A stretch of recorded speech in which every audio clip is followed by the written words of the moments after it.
வணக்கம் மாணவர்களே. இன்று நாங்கள் புள்ளிவிவரவியல் என்ற பாடத்தை இன்று நாங்கள் பார்க்க போகின்றோம்.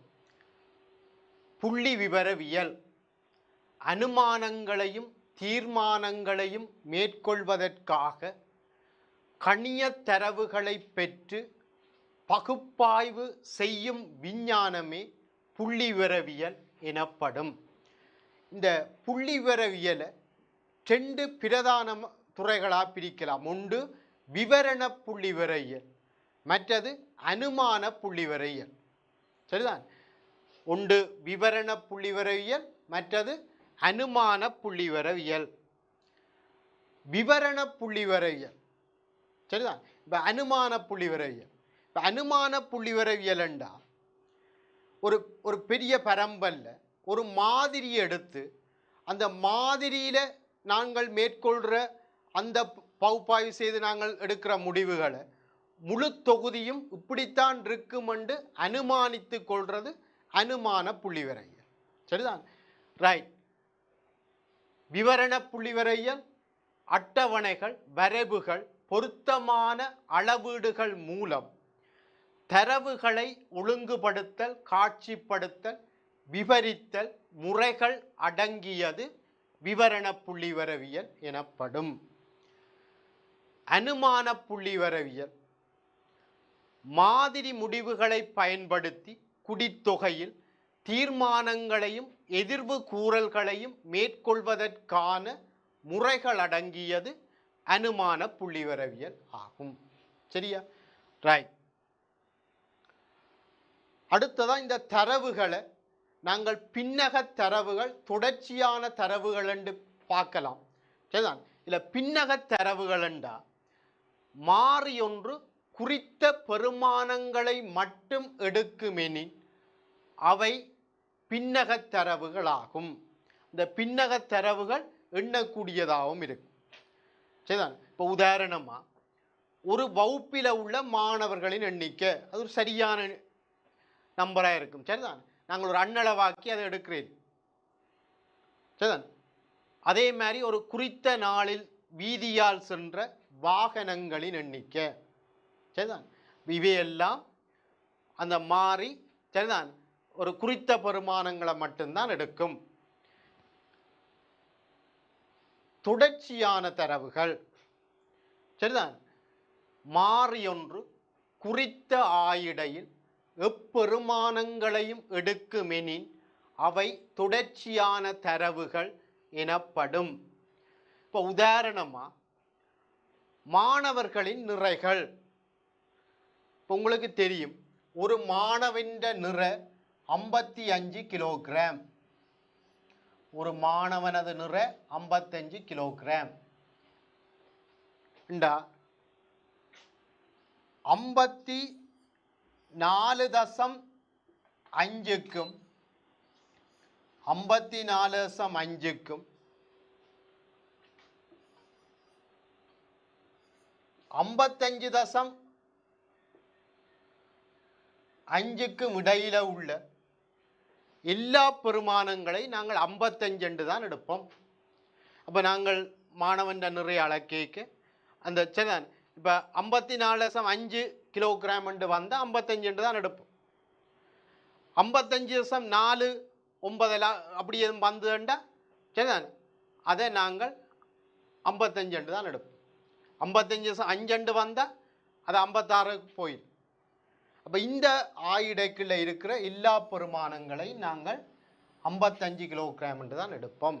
இப்படியான தரவுகள் தொடர்ச்சியான தரவுகள். அதே மாதிரி மாணவர்களின் உயரங்கள், புள்ளிகள் இவையெல்லாம் தொடர்ச்சியான தரவுகள். சரி, அடுத்ததான் இடையண்டா என்னென்று பார்க்க போகிறோம். x1, x2, x3 அப்படியே xn அப்படி எண் அவதானிப்பு கிடக்கு. இந்த எண் அவதானிப்புகளின் இட எல்லாத்தையும் கூட்டி மொத்த எண்ணிக்கையால் பிரித்து விட்டால் இட வரும். எல்லாத்தையும் கூட்டி மொத்த எண்ணிக்கை எண்ணால் பிரித்து விட்டால் இட வரும். இதைத்தான் சிக்மா குறியீட்டில் எழுதிக்கிறாங்க. சிக்மா எக்ஸை ஐ வந்து ஒன்றில் இருந்தேன் கீழே என். சரியா? ரைட். இதான் இட. ஒரு சின்ன உதாரணம் கிடக்கு. இந்த உதாரணத்தை பாருங்க. 2 4 5 7 12 3 24 8 10 ஆகிய எண்களின் இடையை காண்க. உங்களுக்கு தெரியும் இடை என்றது சிக்மா எக்ஸை அந்த எல்லா எண்களையும் கூட்டி மொத்த எண்ணிக்கையால் பிரிச்சா இட வரும். இப்போ எல்லாத்தையும் கூட்டுவோம். 2 4 6 11 18 20 30 33 53 57 65 10 75. 75 எல்லாத்தையும் கூட்டினா 75 வருது. இதில் இருக்கிற ஈட்டுக்களின் எண்ணிக்கை 1 2 3 4 5 6 7 8 9 10. ஈட்டுக்களின் எண்ணிக்கை 10. இப்போ மொத்த கூட்டுத்தொகையை ஈட்டுக்களின் எண்ணிக்கையால் பிரித்தா எங்களுக்கு இட வரும் 7.5. இதான் இட. சரியா? ரைட். இப்போ இது நீங்கள் கீழ் வகுப்பிலையும் படிச்சிருப்பீங்க. அடுத்ததா கூட்டமாக்கப்படாத மீடுறன் பரம்பலொன்றின் இடை. இப்போ x1 என்ற ஈட்டு f1 தடவை இருக்கு. இப்போ x1 என்ற ஈட்டு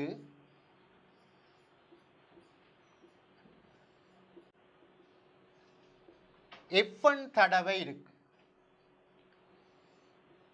இதே மாதிரி x2 என்ற ஈட்டு f2 தடவை இருக்கு. இப்படி x3 அப்படி எல்லாம் இருக்கு. இடை என்றா என்ன? எல்லாத்தையும் கூட்டி மொத்த எண்ணிக்கையால் பிரிக்கணும். அப்போ x1 f1 தடவை கூட்டணும். பிறகு x2 f2 தடவை கூட்டணும். x1 f1 தடவை கூட்டுறது தான் f1 இன்டு x1. அதான் f1 into x1. x1 f1 தடவை கூட்டுறது தான் f1 into x1. x2 f2 தடவை கூட்டுறது f2 இன்டு x2. இப்படியே எல்லாத்தையும் கூட்டி கடைசியா xn என்றது fn தடவை இருக்கு. அப்போ fn இன்டு xn எல்லாத்தையும் கூட்டி மொத்த எண்ணிக்கை இதில் f1 அங்கால ஒரு f2 x1 f1 தடவை இருக்கு. அப்போ f1 plus f2 plus f1 plus f2 plus அப்படியே கடைசியாக fn. மேலே மொத்த கூட்டுத்தொகை, கீழே அந்த ஈட்டுகளின் எண்ணிக்கை. இதான் இட. இதைத்தான் சிக்மா குறியீட்டில் எழுதி கிடக்கு. சரிதான்? எக்ஸ் பார் சமன் சிக்மா எஃப்ஐ எக்ஸ்ஐயின் கீழ் சிக்மா எஃப்ஐ. பாருங்க. அப்போ எக்ஸ் பார் சமன் இதை சிக்மா குறியீட்டில் எழுதினா சிக்மா எஃப்ஐ எக்ஸ்ஐ ஐ சமன் ஒன்றில் இருந்தேன் கீழ் சிக்மா எஃப்ஐ. இந்த சிக்மான்றது ஒரு குறியீடு மட்டும்தான், ஒரு கூட்டல் குறியீடு, வேறு ஒன்றும் இல்லை. இதுதான் சரிதான். இதில் சிக்மாவில் எழுதியிருக்கிறது அதுக்கு மேலே உள்ளது ஒன்று தான். சரியா? ரைட். இதுக்கு ஒரு உதாரணம் இருக்கு பாருங்க பிள்ளைகளை. புள்ளிகள் தந்திருக்கு, மீடுறன் தந்திருக்கு. சரியா? மேலே காட்டப்பட்ட பரம்பலின் இடையை காண்க. இப்ப நாங்கள்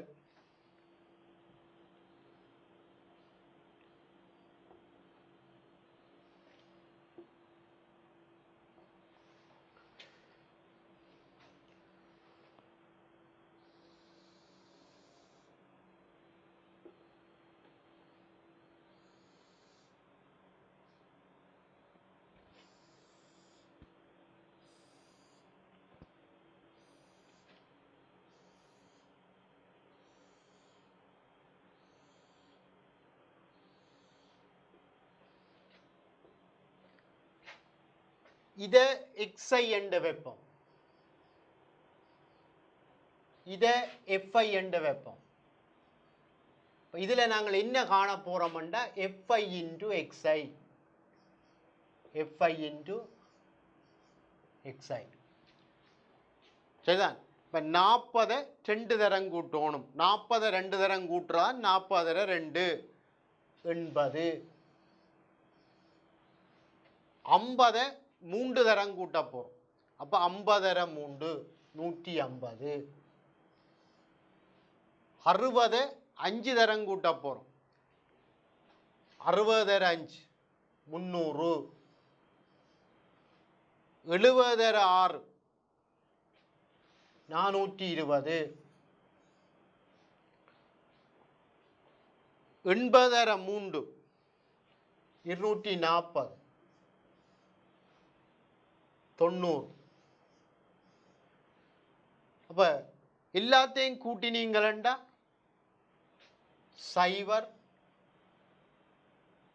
8 2 13 15 19 28 2 மிச்சம் 2 3 3 3 6 4 10 12 1280. உங்களுக்கு x பார் விடையென்றது சிக்மா fi xi இன் கீழ் சிக்மா fi.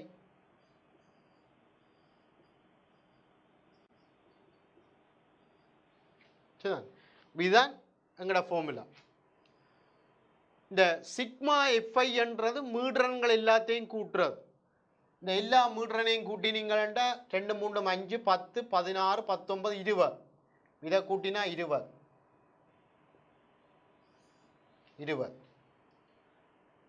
சரி, அப்போ இங்கே பாருங்க, இது 1280,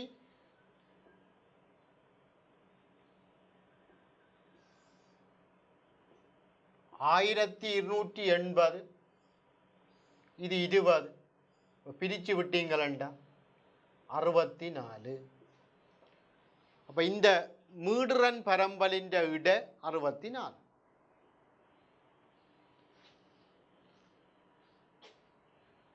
சரி, இந்த விலகலை பாவிச்சு மீடுரனை, அதாவது விலகலை பாவிச்சு இடைய காண்றதுக்கான ஒரு ஃபார்முலா. சரிதான். நீங்கள் ஓஎல்ல படிச்சிருப்பீங்க, விலகல் முறையால் இட காண்றது. அப்போ அப்படி ஒரு முறை தான் இது. சரி, இங்கே கவனிங்க, இது ஒரு நிறுவம். xi di என்றது xi மைனஸ் a இன் கீழ் c. இதில் இருந்து நாங்கள் xi எழுவாயாக்கினா xi Saman a plus c di. அப்போ x பார் இடி என்றது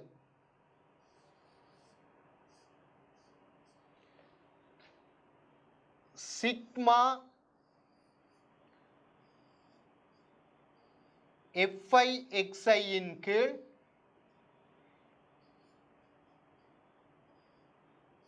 சிக்மா fi. இதுதான் இடைக்குரிய ஃபார்முலா. இதுதான் இடைக்குரிய ஃபார்முலா. சரி,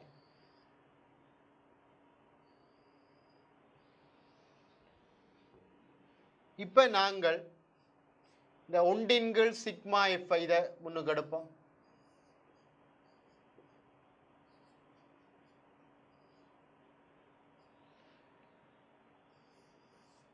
சிக்மா i சமன் ஒன்றில் இருந்தேன் fi. இந்த xi-க்கு பதிலாக a சக c di என்று எழுதுவோம்.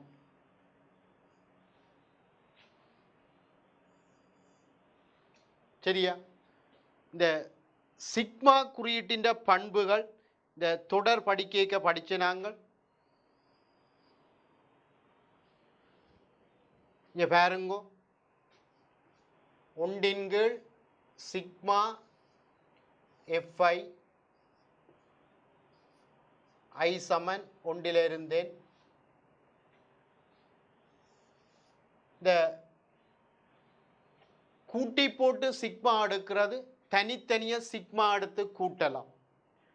மாறிலி ஒன்று பெருக்கமாக இருந்தால் அதை சிக்மாவுக்கு வெளியிலே எடுக்கலாம். அப்போ இந்த இதை உள்ளுக்குள்ளே பெருக்கி போட்டு ஈய வெளியிலே எடுத்து போட்டு சிக்மா எஃப்ஐ என்று எழுதலாம்.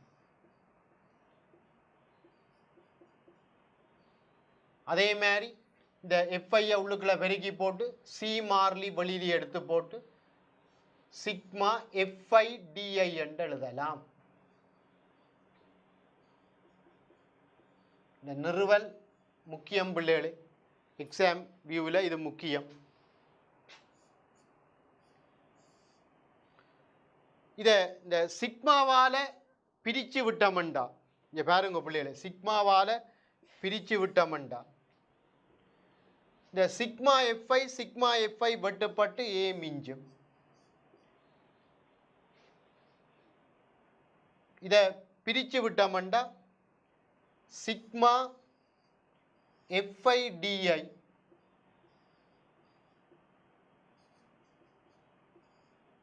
கீழ் sigma FI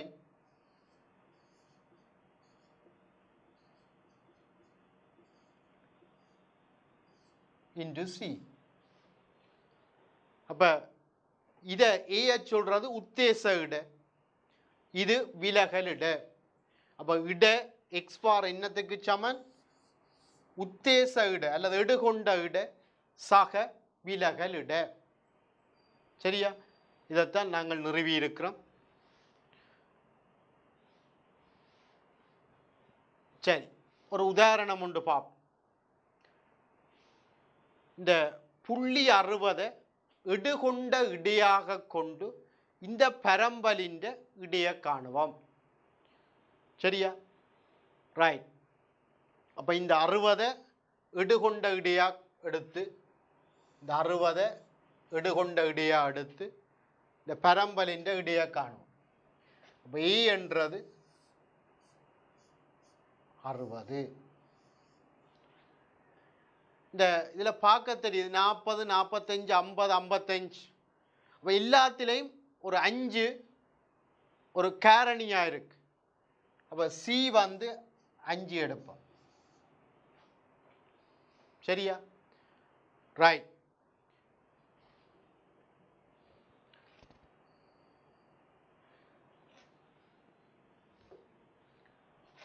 DI xi minus ஏ இன் கீழ் சி. சரிதான்? ரைட். இப்போ நாங்கள் இந்த அட்டவணையில்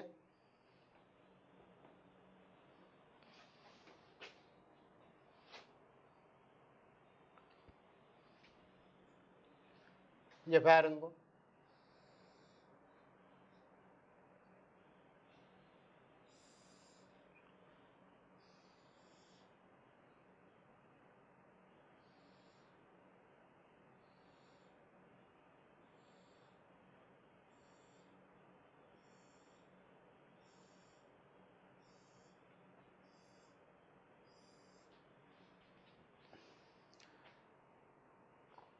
சரியா? இப்போ நான் இதில் டிஐயை காண போகிறோம். சரிதான்? இல்லைன்னா நாங்கள் இதில் இடம் காணாமல் இருக்கும். நாங்கள் திருப்பி இன்னொரு அட்டவணை போடுவோம். சரி, இங்கே கவனிங்க. புள்ளிகள்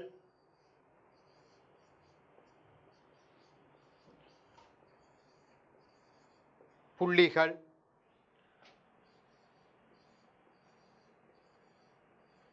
மீடுறன்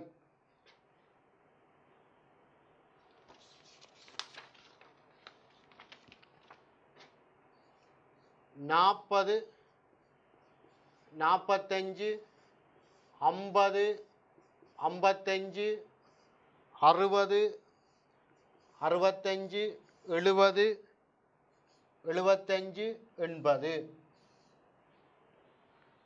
மீடுரன் தந்திருக்கு 2 3 5 6 2 3 5 6 10 8 3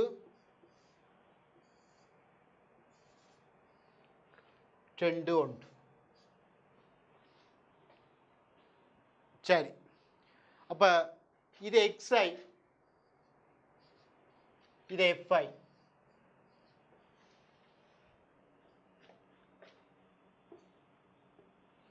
இப்போ இதில் நாங்கள் fi xi காணுவோம் விலகலை கண்டு போட்டு காணுவோமே விலகலை கண்டு போட்டு சரி di என்றது xi மைனஸ் a இன் கீழ் c. இங்கே 60 நாங்கள் உத்தேச இடையா எடுத்திருக்கிறோம். a வந்து 60. அப்போ 60 60 கழிச்சு 5ஆல விரிச்ச 0. சரிதான் உங்களுக்கு தெரியும் a வந்து 60 c வந்து 5 65 60 கழிச்ச 5 5ஆல விரிச்சா அப்போ உண்டு இந்த இது உண்டு இது 70 60 கழிச்சா 10 5ஆல விரிச்சா 2 அடுத்தது 75 60 கழிச்சா 15 5ஆல விரிச்சா 3 அடுத்த 4 வரும் 55 60 கழிச்சா 5 5ஆல விரிச்சா 1 இப்படி சீரா வரும் 2 3 4 fi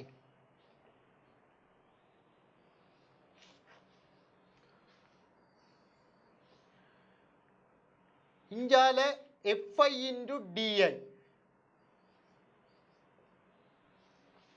பெருக்குவோம் 8 9 10 6 0 8 6 6 4 சரி 8 2 6 2 6 4 4 6 10 9 8 சரியா ரைட் இப்போ நாங்கள் இப்போ என்ன கண்டுட்டோம்டா பாருங்க இப்போ நாங்கள் என்ன கண்டுட்டோம்டா fi into di இது எல்லாத்தையும் ஒருக்கா கூட்டுவோம் எல்லாத்தையும் ஒருக்கா கூட்டுவோம்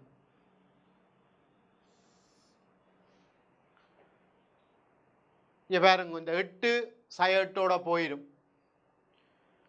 சரிதான்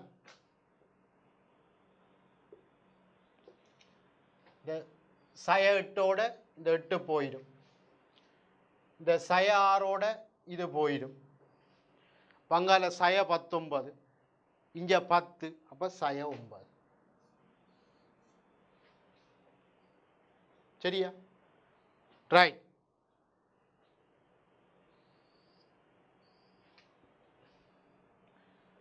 அப்ப x பார்ன்றது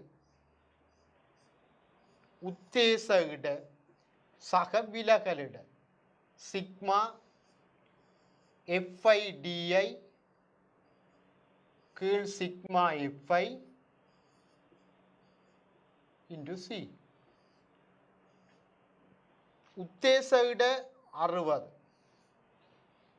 உத்தேச இட 60 sigma fi di 9 sigma fi இந்த மீடரன்களின் கூட்டுத்தொகை இதை கூட்டணும் 2 3 5 10 16, 26, 34, 37, 40. அப்போ இது 40. அப்போ மீடுரன்களின் கூட்டுத்தொகை 40. இது 40. C5. அப்போ 60 சய 9/8.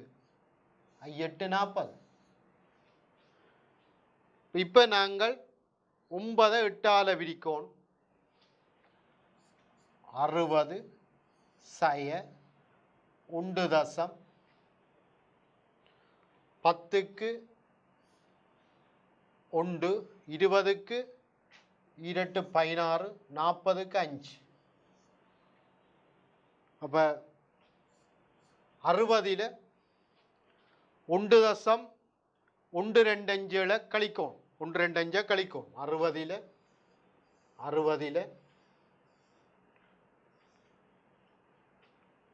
1.125 கழிக்கும். 10ல் 5 போன 5, 9 7, 9 8, 58.875.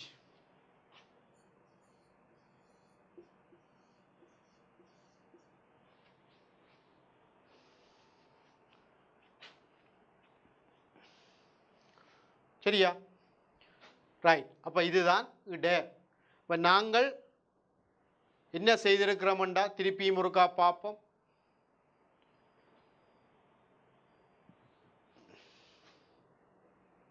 இங்கே பாருங்க,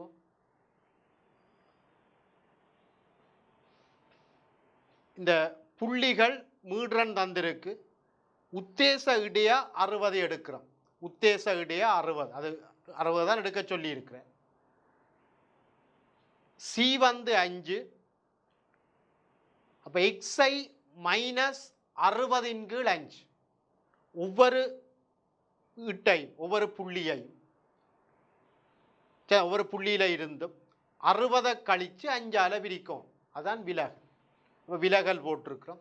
இப்போ இந்த FI இன்டு டிஐ சரிதான் மீடுறனால பெருக்கி போட்டிருக்கிறோம். சிக்மா FI டிஐ எல்லாத்தையும் கூட்டி வாருது. சிக்மா FI மீடுறனை கூட்டி வாருது. சரிதான்? ரைட். அப்போ இந்த ஃபார்முலாவில் போட எங்களுக்கு இட வரும். சரியா? ரைட். அடுத்ததாக பாருங்க பிள்ளைகளே, வகுப்பாயிட. இந்த வகுப்பாயிடன்றது சரிதான் கூட்டமாக்கப்பட்ட பரம்பல்.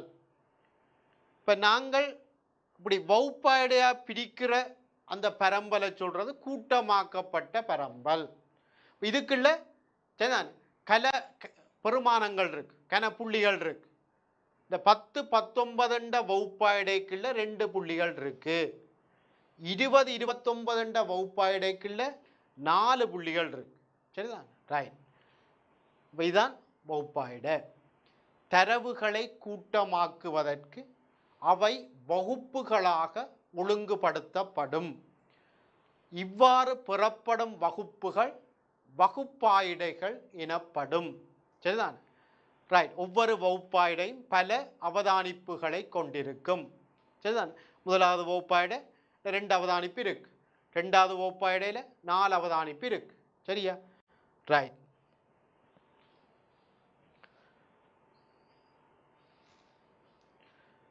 இங்கே கவனிங்க. இந்த அட்டவணையில் 40 49 இந்த வகுப்பின் கருத்து. இதை பார்த்தா தெரியும். இதுக்கு மேல் வகுப்பு 30 39 முடியுது. இதுக்கு மேல் வகுப்பு 30 39 முடியுது. 40 49 பிறகுள்ள வகுப்பு 50 59 முடியுது. இது தொடர்ச்சியான தரவுகள். இப்போ 39 முடிஞ்சு 40 இங்கே தொடங்கு. இப்போ இதை ஒரு தொடர்ச்சியாக மாற்றணும். 39க்கும் 40க்கும் நடுவில் இருக்கிறது யார்? 39.5. அப்போ இந்த 40 49 கருத்து 39.5 சிறிதல்ல சமன் சிறிது 49.5. இப்போ 39.5 ஈட்டு இந்த வகுப்பை அடைக்கலாம் வரும். 39.5 ஈட்டு இந்த வகுப்பை அடைக்கான் வரும். 49.5 அடுத்த 50 59க்கு போடும். இதுக்கு இடையில உள்ள எல்லா பெருமானமும் இந்த வகுப்பு அடைக்குத்தான் உரியது. சரியா பிள்ளைகளே? சரி, அதான் முதலாவது சொல்லிக்கிறேன். 40 49 கருத்து 39.5 அதை விட கூடின புள்ளிகளும் 49.5 விட குறைஞ்ச புள்ளிகளும் இந்த வகுப்பு அடைக்குரியது. சரியா? ரைட். மற்றது அடுத்த விடயம், இந்த 40 49 வகுப்பின் கீழெல்ல. சரிதான்? இந்த 40 சொல்றது இந்த வகுப்பின் கீழெல்ல. இந்த 49 சொல்றது இந்த வகுப்பின் மேலெல்ல. 40 சொல்றது கீழெல்ல, 49 சொல்றது இந்த வகுப்பின் மேலெல்ல. சரியா? ரைட். அதே மாதிரி இந்த வகுப்பை நாங்கள் இப்படி திருத்திய வகுப்பாடையா மாத்தினாங்க. 40 49 39.5 49.5. இந்த 39.5 சொல்றது இந்த வகுப்பின் கீழ்வரைப்பு. 39.5 சொல்றது இந்த வகுப்பின் கீழ்வரைப்பு. 49.5 சொல்றது இந்த வகுப்பின் மேல் வரைப்பு. சரியா? ரைட். அப்ப முதலாவது விடயம் ஓகே. எல்லைகளண்டா என்னென்று பார்த்த நாங்கள், மேல் வரைப்பு கீழ்வரைப்பு பார்த்த நாங்கள். அடுத்ததா வகுப்பு புள்ளி. ஒரு வகுப்பின் புள்ளி என்றது அந்த வகுப்பின் நடுப்பெருமானம். சரிதான்? அந்த வகுப்பின் நடுப்பெருமானத்தை தான் வகுப்பு புள்ளி என்று சொல்றது. இப்ப 40 49 இந்த வகுப்பின் வகுப்பு புள்ளி என்றா 40 49 நடுப்பெருமானம். ரெண்டையும் கூட்டி 2ஆல விரிக்கலாம். 40ஐயும் 49ஐயும் கூட்டி 2ஆல விரிக்கலாம். உங்களுக்கு 44.5 வரும் ஒரு வழி. இன்னொரு வழி, இந்த 40ஓட 40க்கும் 49க்கும் இடையில உள்ள வித்தியாசம் 9, அதிൻ്റെ அரைவாசி 4.5. இது இலகுவா இருக்கும். 44.5. திருப்பி சொல்றேன். இந்த நடுப்பெருமானம் காண்றதுக்கு, அது வகுப்பு புள்ளி என்றது நடுப்பெருமானம். அந்த நடுப்பெருமானம் காண்றதுக்கு இந்த 40ஓட 40க்கும் 49க்கும் இடையில உள்ள வித்தியாசத்தின் அரைவாசியை கூட்டுங்க. 9ൻ്റെ அரைவாசி 4.5. அப்போ 4.5 கூட்டுங்க. சரிதான்? ரைட். அடுத்ததா ஒரு வகுப்பாயிடையின் பருமன் என்றது அந்த வகுப்பின் மேல் வரைப்பில் இருந்து அந்த வகுப்பின் கீழ்வரைப்பை கழிச்சா சரி. அப்போ 40 49 இந்த வகுப்பாயிடையின் பருமன் மேல் வரைப்பு 49.5, கீழ்வரைப்பு 39.5. அப்போ 49.5 இருந்து 39.5 கழிச்சா 10. அதுதான் இந்த வகுப்பாயிடையின் பருமன். இப்போ நான் மேலே தந்த வகுப்பாயிடையில் எல்லா வகுப்பாயிடையின் பருமன் 10 தான். சரியா? இவ்வளோ ஒரு கூட்டமாக்கப்பட்ட பரம்பலுக்கு தெரிஞ்சிருக்க வேண்டிய விடயங்கள். சரியா? ரைட். ஒரு கூட்டமாக்கப்பட்ட பரம்பலுக்கு எப்படி நாங்கள் இட காண்றது ஒரு கூட்டமாக்கப்பட்ட பரம்பலுக்கு எப்படி நாங்கள் இட காண்றோம்? பாருங்க 10 19 20 29 இப்படி இருக்கு. மீடுரன் தந்திருக்கு 2 3 5 10 18 20 30 40. சரிதான். அப்போ ഇതിൻ്റെ இடையை எப்படி காண்றோம்? சரி, இப்போ நாங்கள் முதல்ல இந்த ஒவ்வொரு வகுப்பாயிடையின் வகுப்பு புள்ளியை காணுவோம். சரியா? ரைட்.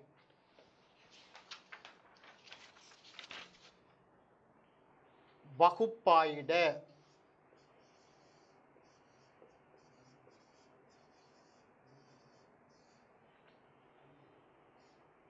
பத்து 19 20 29 30 39 40 49 50 59 60 69 70 79 80 89. மீடுரன்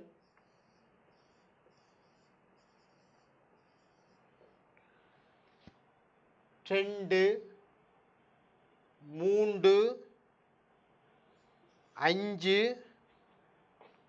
8 12 7 2 1. சரி, இப்போ நாங்கள் இந்த பரம்பலின் இடையை காண போகிறோம். அப்போ எங்களுக்கு இப்படி வகுப்பாயிடையாக பிரித்தா நாங்கள் என்ன செய்ய போகிறோம்டா, இந்த ஒவ்வொரு வகுப்பாயிடையின் வகுப்பு புள்ளி எடுத்து, அப்போ ഇതിൻ്റെ வகுப்பு புள்ளி எடுப்போம்.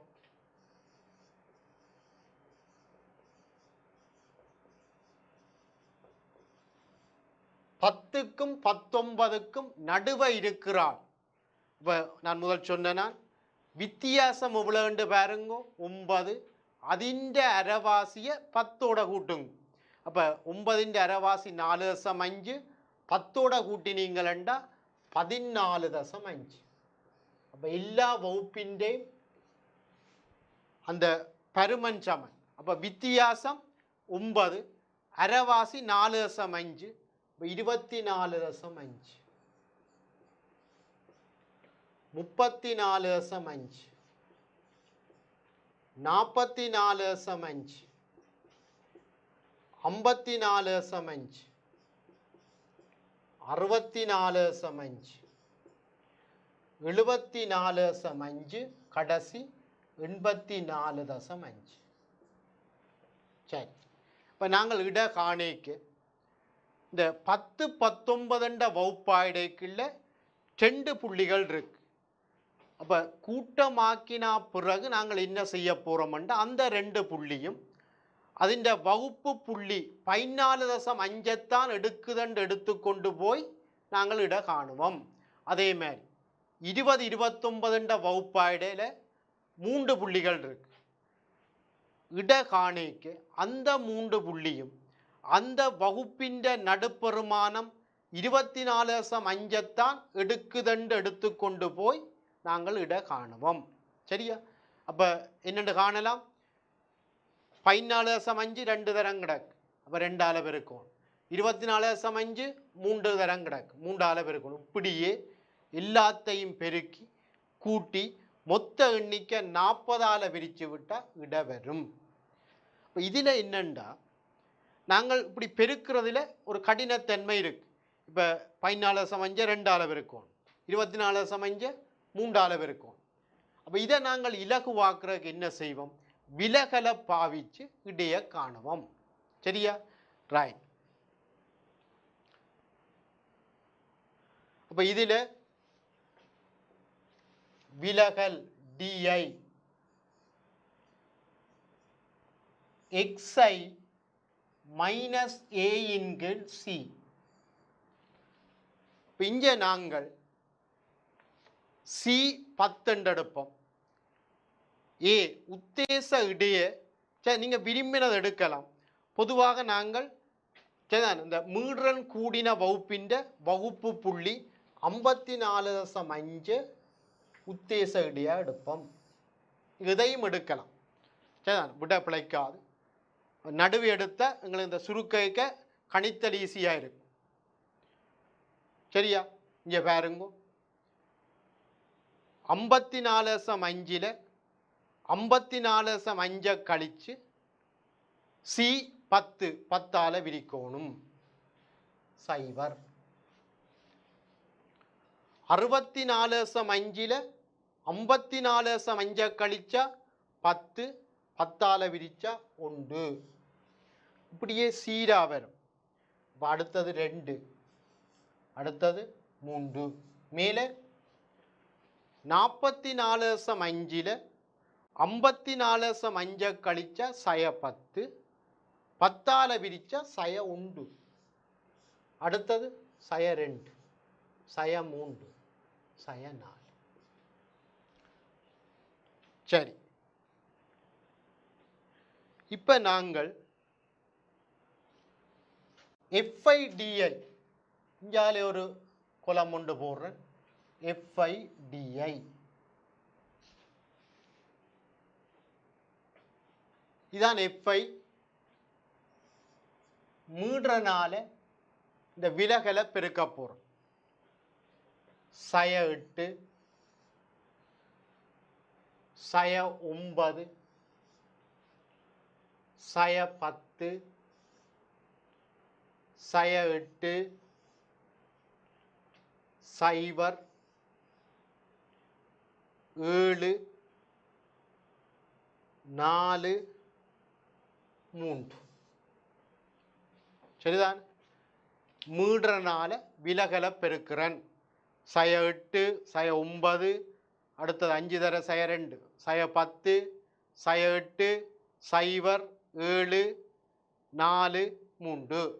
சரி, இப்போ நாங்கள் சிக்மா FIDI எல்லாத்தையும் கூட்டுவோம்.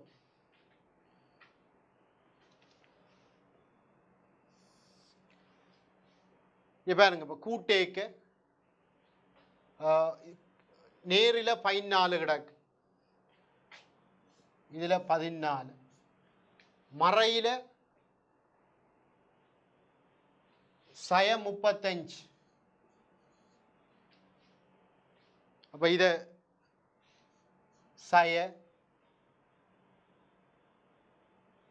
21. சரியா, ரைட். இப்போ பாருங்க,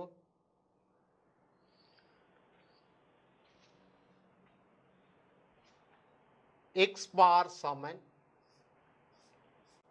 A உத்தேச இட சக விலகலிட சிக்மா FIDI கீழ் சிக்மா FI into C. அப்ப உத்தேச இட 54.5 எடுத்த நான், உத்தேச இட 54.5 சிக்மா FIDI 21 சிக்மா FI இந்த மீடுறன்கள் எல்லாத்தையும் கூட்டினா சிக்மா FI வரும். 2 3 5 10 18 20 30 40. அப்போ சிக்மா FI 40. இது 40.